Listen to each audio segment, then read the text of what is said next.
तो प्रधानमंत्री नरेंद्र मोदी के बयान पर यह विपक्ष का पलटवार, और ऐसे में एक सवाल जो बार बार पूछा जा रहा है वो ये है कि ये जो लोकसभा चुनाव का सबसे बड़ा फेज था ना, जिसमें 102 सीटों पर वोटिंग हुई, क्या पहले फेज में फंस गया है चुनाव, इसीलिए ये हिंदू मुसलमान वाला दाव राजनीति में खेला जा रहा है? इसी पर जरा जल्दी जल्दी एक क्विक रिएक्शन लेते हैं। ये जो कहा जा रहा है पहले फेज में फंस गया चुनाव, इसीलिए हिंदू मुस्लिम वाला दाव, अभी तो किसी को पता नहीं क्या नतीजा रहने वाला है, अभी तो सिर्फ वोटिंग हुई है, फिर ये इस तरीके की बातें क्यों?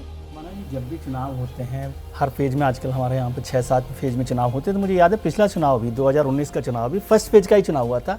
तब भी इसी तरह की भूमिका बनी थी, माहौल बना था। हर पार्टी, मतलब कोई एक पार्टी के लिए नहीं, वो चाहे भारतीय जनता पार्टी हो या विपक्ष हो, वो लगा रहे थे कि इस तरह का यदि वोटिंग हुई, मान लीजिए ज़्यादा होती तो आप कहते हैं कि सरकार के खिलाफ नाराजगी है और लोग बाहर निकल रहे हैं, कम हो गई है तो आप कह रहे हैं कि नहीं सरकार को लेकर उदासीनता है। जबकि मुझे जो याद आ रहा है 2019 के चुनाव में भी बिल्कुल ऐसा माहौल था और भारतीय जनता पार्टी में भी एक तरह की घबराहट थी, लेकिन फर्स्ट फेज में उसने बहुत अच्छा प्रदर्शन वहाँ पर किया था। अब आज की तारीख में जो हुआ है, खासतौर से जो बयानबाजी उसके बाद हुई है, उससे ज़्यादा चर्चाएं तेज़ हुई है कि क्या इस चुनाव को लेकर जो फर्स्ट फेज का हुआ है उससे भारतीय जनता पार्टी को कोई परेशानी लग रही है।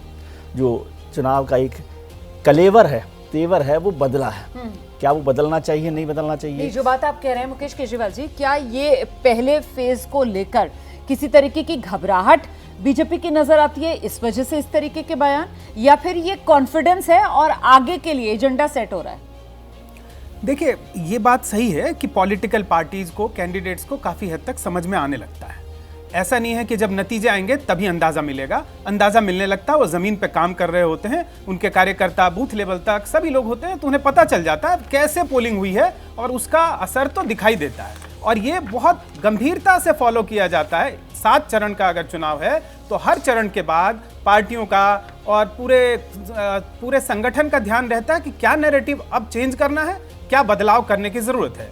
अब रही बात कि क्या जो ये प्रधानमंत्री का बयान आया है, उसमें एक बात हमें ध्यान रखने की जरूरत है कि अल्पसंख्यक हो या कोई भी ऐसा वंचित तबका है, उनके बारे में अगर कहा भी जाता है कि पहला हक है, तो वो कोई गलत नहीं है। जैसे आपके परिवार में जो सबसे छोटा बच्चा होता है, अगर आपके पास एक ही मिठाई होती है तो आप सबसे पहले उसको दे देते हैं। वो तो अलग ही बहस हो गई है ना, उस बहस में हम अभी नहीं पड़ रहे हैं। हाँ, हम अभी ये जिस तरीके से चुनाव पहला फेज हो चुका है, अब सेकंड फेज वोटिंग की शुरू होनी है, और उससे पहले ये जिस तरीके का बयान सामने आया है, राकेश शुक्ला जी आप इसको किस तरीके से रीड कर रहे हैं?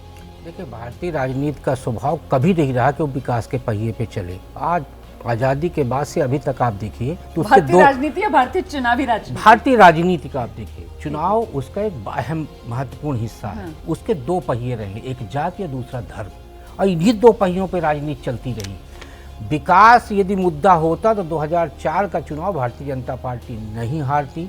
विकास यदि मुद्दा होता तो ये जो पहले फेज का मतदान हुआ है उसमें भर भर के वोट पड़ते विकास के नाम पे। लेकिन 102 सीटों पे जो चुनाव हुआ, निश्चित तौर पे सभी दलों के लिए वो चिंता का विषय है।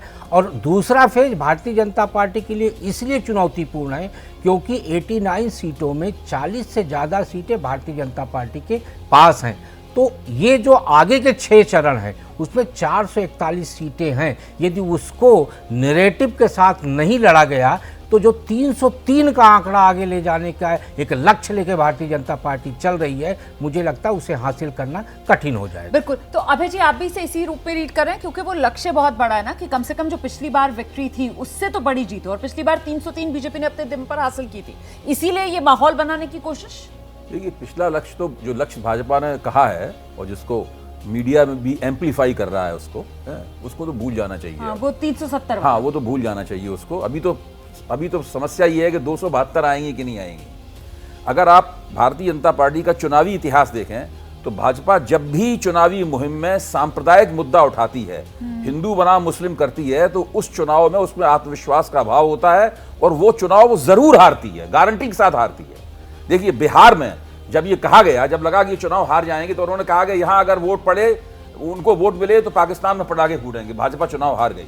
2020 के दिल्ली चुनाव में क्या किया गया था? ये कहा था कि अगर उनको वोट मिले तो आपकी बहू बेटियां घर से खींच ली आएंगी। सर मेरा एक सवाल है, आप ही से सवाल है। नहीं, आपने जो कहा ना कि बीजेपी जब सांप्रदायिक मुद्दा उठाती है, इसको लेकर मेरा सवाल ये है कि जो प्रधानमंत्री नरेंद्र मोदी ने कहा, क्या वो सांप्रदायिक मुद्दा उनकी तरफ से उठाया गया कि उन्होंने तो एक फैक्ट रखा नहीं कि fact डॉक्टर नहीं रखा। मनमोहन सिंह ने वो अपने समय नंगी में सा- ये बात नहीं, नहीं, कही थी। रोमाना जी आप उसको गलत तरीके से पेश कर रही हैं, माफ कीजिए। जी सर। उन्होंने नंगी सांप्रदायिकता दिखाई है इसके अंदर। देखिए मनमोहन सिंह ने जो कहा था उसका संदर्भ बिल्कुल दूसरा था। वो तो ये कह रहे हैं कि आपके गले का मंगलसूत्र भी खींच के मुसलमानों में बांट दिया जाएगा, ओके। आपका सोना छीन लिया जाएगा, वो मुसलमानों में बांट दिया जाएगा। ऐसा कभी किसी भी देश में होता है? आप बताइए कैसे मुसलमानों कैसे की हम घुसपैठी हैं, इस कैसे वक्तव्य से हम कैसे इसको कैसे नजरअंदाज करें? ये तो विशुद्ध जो अनुराग ठाकुर ने बयान दिए थे यहाँ पर, और जो अमित शाह ने वहां बयान दिया था, या मुजफ्फरनगर के उसमें कहा गया था ये बदला लेने का समय है, जो अमित शाह ने भाषण दिया था, ये उससे भी ज्यादा बुरा और भीषण किस्म का वक्तव्य है। और प्रधानमंत्री दे रहे हैं, इसका सीधा मतलब ये है कि उनकी जो गवर्नेंस के जरिए चुनाव जीतने, पिछले 2 चुनाव उन्होंने गवर्नेंस के जरिए जीते। ठीक है। मैं ये मानता हूं उन्होंने कोई सांप्रदायिक मुद्दा नहीं उठाया, चुनाव के केंद्र में नहीं लाए। अगर इतना ही गंभीर मसला था कि हिंदुओं का सोना छीन के मुसलमानों में बांट दिया जाएगा, तो शुरू से प्रधानमंत्री ने यह बात क्यों नहीं कही? इसको छुपाए क्यों रहे वो इस बात को? ठीक है, राकेश शुक्ला जी, ये सांप्रदायिक मुद्दा है जो प्रधानमंत्री लेकर आए हैं। अरे विशुद्ध नंगा सांप्रदायिक मुद्दा। राकेश शुक्ला जी। यदि ये सांप्रदायिक मुद्दा है तो जब प्रधानमंत्री मनमोहन सिंह प्रधानमंत्री रहते हुए जब उन्होंने कहा था कि देश की संपत्ति पर पहला हक अल्पसंख्यकों का है, तो उनकी तरफ से फिर सांप्रदायिक मुद्दा उठाया गया था। तो उस समय भी टिप्पणी होनी चाहिए थी। टिप्पणी कांग्रेस की मैं तरफ इसीलिए कह रही हूं कि ये तो तो एक यदि fact है ना, सांप्रदायिक जो मुद्दा रखा है तब प्रधानमंत्री था नरेंद्र तो मोदी। आज भी है, यदि सांप्रदायिक मुद्दा तब नहीं था तो आज भी नहीं है, क्योंकि उन्होंने प्रधानमंत्री मनमोहन सिंह के बयान को ही कोट किया। बिल्कुल, जब डॉक्टर मनमोहन सिंह ने कहा था तो मतलब उनका भी सांप्रदायिक बयान था, और उस सांप्रदायिक बयान के जवाब में फिर इसको बयान को अगर देखा जाए तो ये सांप्रदायिक होगा ना। मतलब दोनों बयान एक जैसे हैं ना मुकेश केजरीवाल जी? देखिए, सबसे पहले तो प्रधानमंत्री मनमोहन सिंह ने विज्ञान भवन में एक लिखा हुआ भाषण मनमोहन दिया सिंह था। का वक्तव्य मेरे पास है, मैं और आपको वो 3 लाइन उसकी सुना सकता हूं। हाँ, वो और क्या उसमें था? स्पष्ट हमने कहा, भी वो पूरा बयान बनवाया, सुनाते हैं आगे हम जी। उसमें उन्होंने स्पष्ट कहा था ये किसी भी सरकार की घोषित नीति होती है।